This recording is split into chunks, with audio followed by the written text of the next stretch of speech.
नमस्कार मित्रांनो, तुमचं स्वागत आहे प्रफुल्ल मस्के यूट्यूब चॅनलमध्ये। दिल से क्रिकेट म्हणजे क्रिकेट जगतामधील चालू घडामोडींवरती घेतला गेलेला आढावा।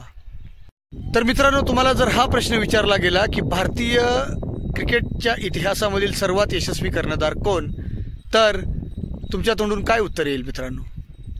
काही जण हे म्हणतील की महेंद्रसिंग धोनी, त्याच्यानंतर काही जण म्हणतील कपिल देव, पण या दोघांपेक्षाही एक असा कर्णधार होऊन गेला मित्रांनो, एकदम जिगरबाज डेअरिंगबाज असा कर्णधार, आणि तो म्हणजे बेंगॉल टायगर सौरव गांगुली। सौरव गांगुली कर्णधार होण्याच्या आधी भारतीय टीमची अवस्था अशी असायची की नेहमी यांचे खांदे पडलेले असायचे। कोणत्याही दौऱ्यावरती गेलं तर समोरच्या टीममधील बॉलर फलंदाजांना काहीही बोलायचे, स्लेजिंग करायचे, आणि बॅट्समन जे होते ते त्यांच्याकडून नजरा वाचून आपली बॅटिंग करायचे। पण या दुबळ्या खांदे पडलेल्या टीममध्ये जीव ओतायचं काम केलं ते म्हणजे बेंगॉल टायगर सौरव गांगुलीने। याच्याबद्दल एक खूपच रंजक आणि मोठा किस्सा सांगितला जातो मित्रांनो। एकदा काय झालं, भारतीय टीम ऑस्ट्रेलियन दौऱ्यावरती गेली।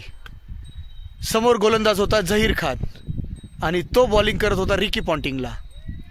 तर रिकी पॉन्टिंगने फलंदाजी करत असताना झहीर खानला डिवचलं, काहीतरी बोललं। झहीर खान मान खाली घालून परत आपल्या रनअपवरती चालू लागला होता, पण तेवढ्यात सौरव गांगुली झहीर खानच्या जवळ आला आणि सौरव गांगुली झहीर खानला विचारलं, तो काय म्हणत होता तुला? त्यावेळी झहीर खानने सांगितलं, तो असं म्हणत होता की एवढी साधी गोलंदाजी तुझी असताना तुला इंडियन टीममध्ये सिलेक्ट कसं काय करण्यात आलं? मग सौरव गांगुलीने विचारलं, तू काय त्याला उत्तर दिलं? त्यावेळी झहीर खान म्हणाला, कॅप्टन मी काही बोललो नाही, विनम्रपणे मी मान त्याच्यापासून पाठ फिरवली आणि आपल्या रनअपवरती पुन्हा येऊ लागलो।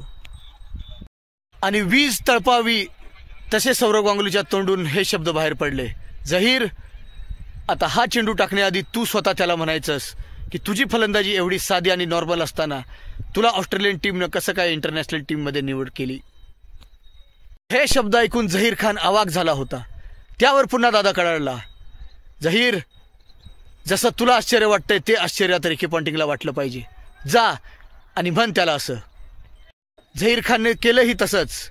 त्याने चेंडू टाकला आउटसाइड दी ऑफ स्टंप, कीपरने तो घेतला आणि झहीर खान रिकी पॉन्टिंगच्या जवळ जात म्हणाला, तुझी एवढी साधी तंत्रशुद्ध फलंदाजी असताना, एवढं साधं तुझ्या फलंदाजीचं तंत्र असताना तुला टीममध्ये निवडलं गेलं तरी कसं?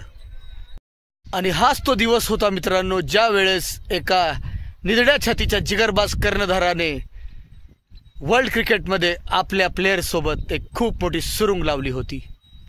ही सुरुंग आक्रमकतेची होती, ही सुरुंग जोशाची होती, ही सुरुंग विजयाची होती। त्या दिवशीचा खेळ संपल्यानंतर रात्री सौरव गांगुलीने सर्व खेळाडूंची मीटिंग घेतली। मैदानावरती वावर प्रत्येक खेळाडूचा खांदे उंचावूनच असला पाहिजे। जो खेळाडू आपले खांदे खाली टाकेल त्याला संघातून बाहेर बसवण्यात येईल, ही खूप मोठी धमकी त्यावेळेस सौरव गांगुलीने सर्व प्लेयर्सला दिली होती। मैदानावरती प्रतिस्पर्धी टीममधील कोणत्याही प्लेयरने स्लेजिंग करू दे, त्याला प्रतिउत्तर द्यायचंच, हा सौरव गांगुलीचा सर्वात मोठा आदेश होता। आणि आपल्या टीमच्या कर्णधाराच्या या आदेशाचं पालन प्लेयरही करू लागले, आणि तेव्हापासून टीम इंडियामध्ये एक वेगळीच धमक सर्वांना पाहायला मिळाली। सौरव गांगुलीच्या नेतृत्वाखाली त्यावेळेस अनेक युवा खेळाडू आले, आणि या युवा खेळाडूंच्या मदतीने सौरव गांगुलीने खूप सारे सामने जिंकलेही, खूप सारे मालिका जिंकल्याही, त्या विदेशी पिचवरती असतील किंवा इंडियन पिचवरती असतील। एका धडाकेबाज कर्णधाराने आपल्या टीममध्ये फुंकलेला जीव अख्ख्या देशातील क्रिकेटप्रेमींनी पाहिला होता, आणि हे पाहून अख्ख्या देशातील क्रिकेटप्रेमी धन्य धन्य झाले होते। आणखी एक सौरव गांगुलीचा किस्सा खूप मोठ्या प्रमाणात सांगितला जातो मित्रांनो। वानखेडे स्टेडियमवरती मॅच असताना अँड्रू फ्लिंटॉपने 5 विकेट काढल्या। ज्यावेळेस त्याने 5वी विकेट काढली भारताविरुद्ध, त्यावेळेस आपला टी शर्ट बाहेर काढून त्याने हवेमध्ये फिरवला, आणि ते सौरव गांगुलीने पाहिलेलं होतं। सौरव गांगुलीच्या मनात हा राग कित्येक वर्ष खदखदत होता। काही वर्षानंतर भारताची टीम इंग्लंडला गेली नॅटवेस्ट ट्रॉफी खेळण्यासाठी, आणि त्याच्या अंतिम सामन्यामध्ये भारताने इंग्लंडचा पराभव केला एका रोमहर्षक अशा सामन्यामध्ये। ज्या वेळेस विजयी चौकार मोहम्मद कैफने खेचला, त्यावेळेस सौरव गांगुलीने पॅव्हिलियनमध्ये बसून स्वतःचा टी शर्ट काढला आणि तो हवेमध्ये फिरवला। एखाद्या जबाबदार टीमच्या जबाबदार कर्णधाराचं हे वागणं त्यावेळेस कित्येक लोकांना खटकलं, तर काहींनी सांगितलं नाही, सौरव गांगुलीने जे केलं ते योग्यच होतं. सौरव गांगुलीला त्यावेळेस खूप मोठ्या प्रमाणात वाहवा मिळाली होती. हा चित्रपट मै झुकेगा नाही साला म्हणत आता आला मित्रांनो, पण हा खरा पुष्पा होता त्यावेळेचा, तो म्हणजे सौरव गांगुली. कसली का परिस्थिती असे ना, झुकायचं नाही हेच सौरव गांगुलीला माहीत असायचं. पण आता सौरव गांगुली नाव घेतलं की त्याने स्टेप आउट होऊन मारलेले मैदानाबाहेर गगनचुंबी षटकार आठवतात.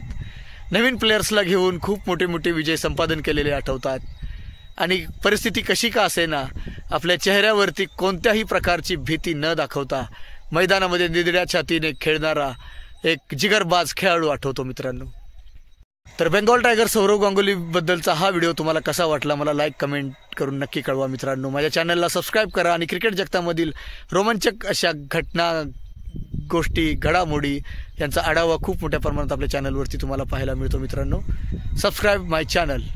भेटू पुढच्या व्हिडिओमध्ये अजून एक रंजक स्टोरी घेऊन.